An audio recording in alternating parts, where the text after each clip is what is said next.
So, when you go out and about in the town, there are, there are little shops about. There's an antique shop. Um, there's a post office, a town hall, a little tavern, food and drink place. Oh, okay. Actually, by the book, it's supposed to start. The place is called Black Bottom Inn. Anyway, there's people going about their business. There's some kids playing in the street.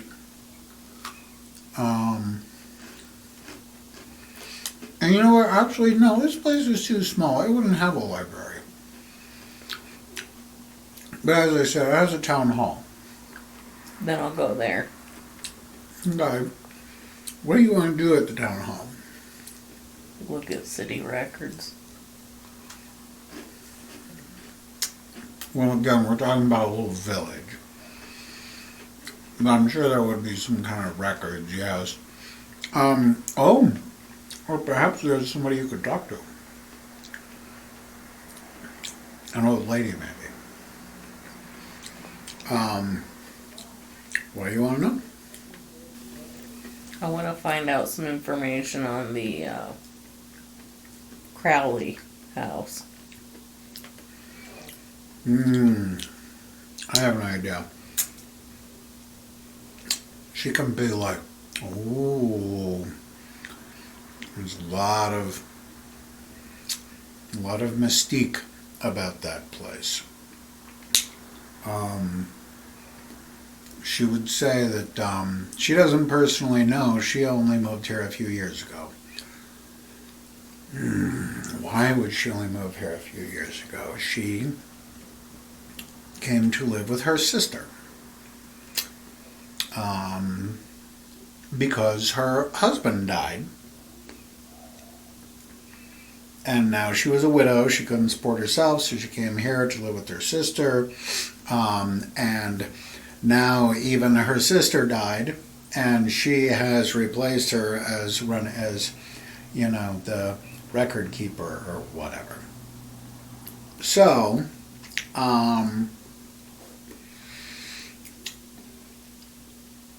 she can tell you that Alamein Crowley was a recluse, and that he spent a small fortune building a house on a cliff overlooking the bay and town below. The house was on the very tip of the cliff, as far over the water as possible. As such, the path up to the house was dangerous at best, treacherous at worst. That kept visitors away, which was just how Alamein liked it. He died alone, suffering a heart attack while walking up to his house. He was buried in the yard and forgotten. You can take whatever kind of notes you want on that. How long has this house been reported as haunted? She doesn't know anything about it being haunted. She gathers that something really bad happened there, and the town had something to do with it, but nobody will talk about it. And it seems to be some kind of town secret. She doesn't know what happened there? No, she doesn't. Do you know who does? She would tell you. So far as I can tell, everybody. Are you the only new person here in town?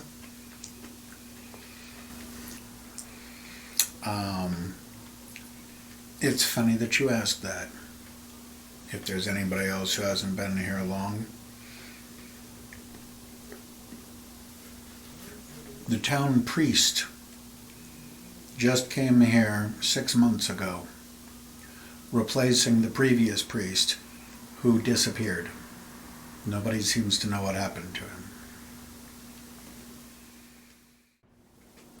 Your sister never told you anything? No. Let's see.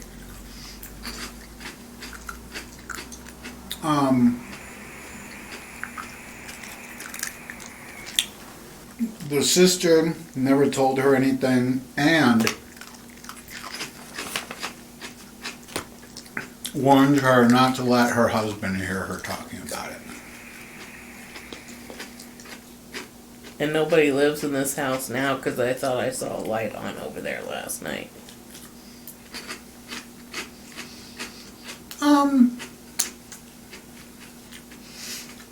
Oh dear, the mind plays tricks on you. If you're hearing spooky stories about this place, I'm sure it's only a matter of time before you think you see things up there.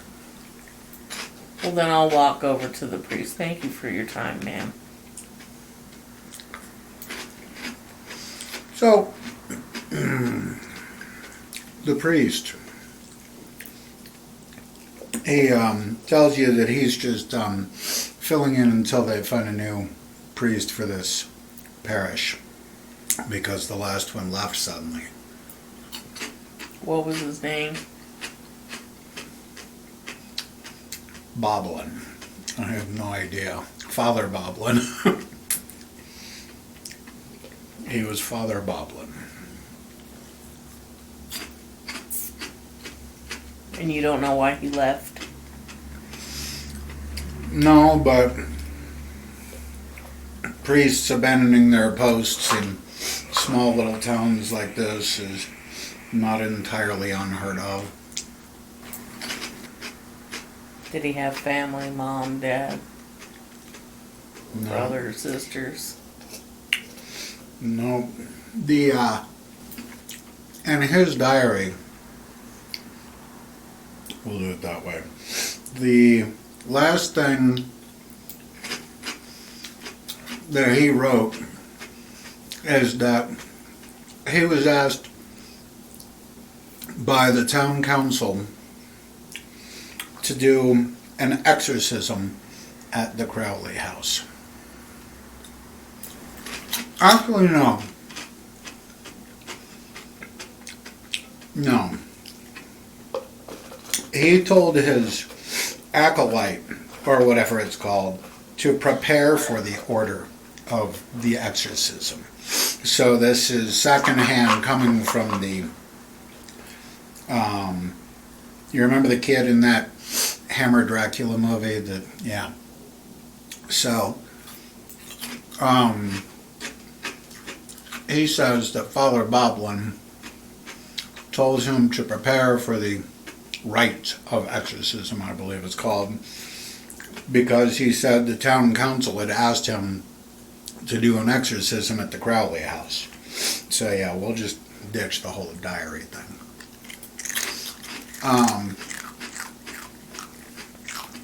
But then the father disappeared before they were going to go up to the house and do the exorcism. Well, it's obvious this priest isn't going to know much. He only got there 6 months ago. So I guess I'll go try to find the town council members. Okay. So at the town hall or whatever, you are able to speak to somebody, a representative for the council by the name of Alder Kent. It's like elder but with an A. He can certainly confirm the story for you so far about Alamein Crowley, about his house, about his death 20 years ago. So he can confirm what you know so far. Why is everybody reluctant to talk about him in the house?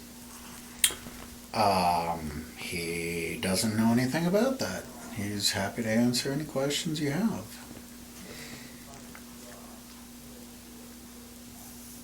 Why was he buried on his own land? That was the way he wanted it, and nobody else wanted him anywhere else. He had no family or anything. The townspeople didn't want to just leave him rotting up there, so they carried his body up to his property and buried him on it.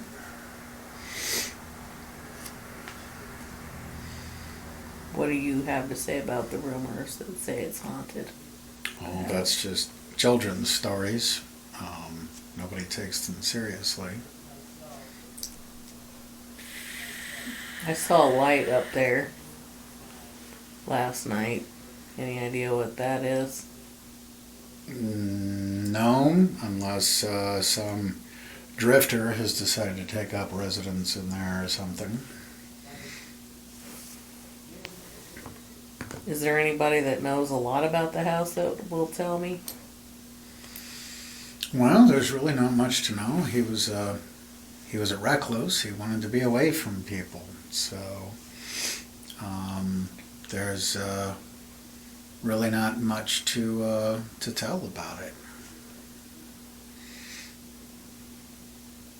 Did you know him well? Nobody knew him well. He, on very rare occasion, would have a doctor sent for. He would have servants that would come into town that would buy supplies and stuff like that. Do you remember my description of the street? There was kids playing. So I would think that Miranda getting nothing from this smiling politician type, I'm just seeing her like walking out and standing there and Well, I was just... going to ask him about the priest. Oh, okay. Oh, good idea. I forgot about that. Yes. What do you want to ask him about the priest? Do you know where or why he disappeared? No, I don't. But it's left us in a bad spot. The church is trying to find us a replacement, and I know that this temporary guy isn't going to stick around forever. Well, you say that there's just children's stories of ghosts up there, and yet the town council, I hear, called for an exorcism. Well, now that's his story, and I know that I certainly did not speak to him about doing an exorcism or any other superstitious hocus pocus. Did anybody see him before he disappeared?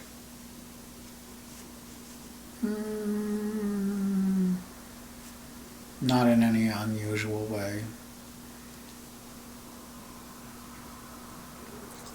Is anybody in this town close to the priest?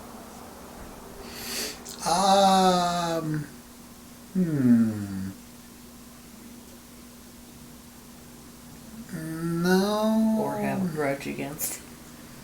Yeah, no, nobody had a grudge against him. He was friendly with pretty much everybody. He would be invited to dinners at people's houses and that sort of thing. He was a popular and friendly friend of the community.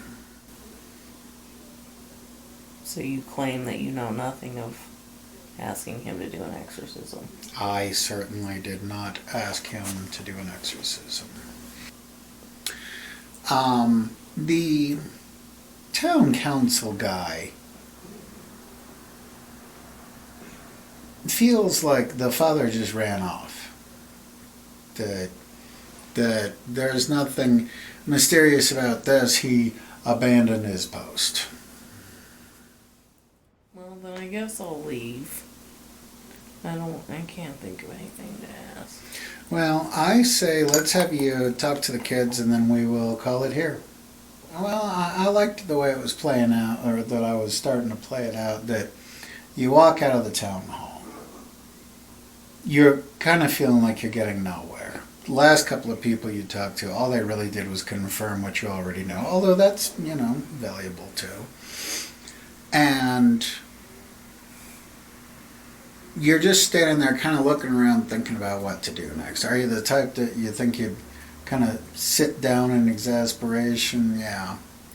And you hear the kids playing, and you think haunted house is just a kid's story. And so you walk over to the kids. How would you like to handle this? I hear this story of I heard a story that there's a haunted house up there on the hill. Is that true? Is there a haunted house up there? They all kind of start spouting off with little anecdotes.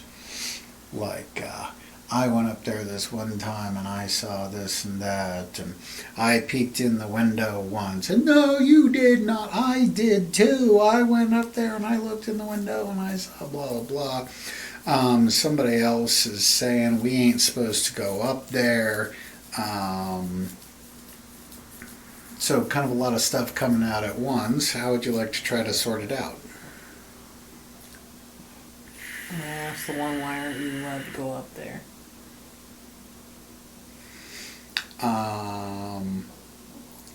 It's the youngest one, missing a few teeth, that says that something bad happened up there a long time ago. What bad thing? Somebody else could speak up and say, we ain't supposed to talk about that. You'll get us all in trouble.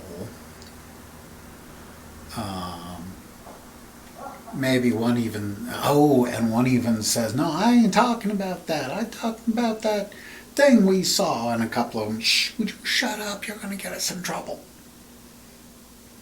Well, what did you see?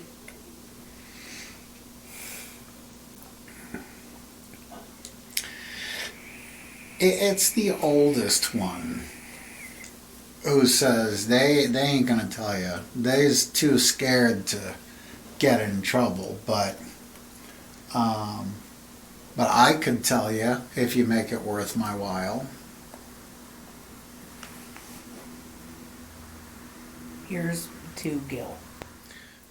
Well, he tells you confidentially that those kids don't know what they're talking about. But he and the other oldest one, they saw something a while back. There was a town drunk, and he was always begging and stealing and loved the bottle. And there were a couple of workers from, let's see, let's say that workers stop in from time to time on their way somewhere else. And they were the real bullying type, and they have picked on the town drunk before. Well, they offered to buy him a whole bottle of whiskey if he were to go into the house and wave to them from the second floor. And I wrote this before I realized how much of a treacherous climb it was up there, or nearly treacherous anyway. So we'll just kind of hand wave some of that and say that they all went up there. Well, these two kids were very sneaky and followed them. So the town drunk goes walking up to the house and goes to the front door, which is damaged anyway. And he is in there a long time. And they're watching the the front of the house, all the second floor windows, and they're just laughing hysterically. They wait a long time, and there is no this guy is not appearing in the window until finally he does. He suddenly appears in the window, screaming in terror, trying to get the window open so he can escape. And he keeps looking behind him. He finally kicks the window and glass shatters down to the ground. He begins to try to crawl out of the window, blood dripping from his hands being sliced open on the glass. They saw relief on his face for just a moment, like he believed he would escape, and then he is yanked back inside into the darkness where his screaming just gets further and further away.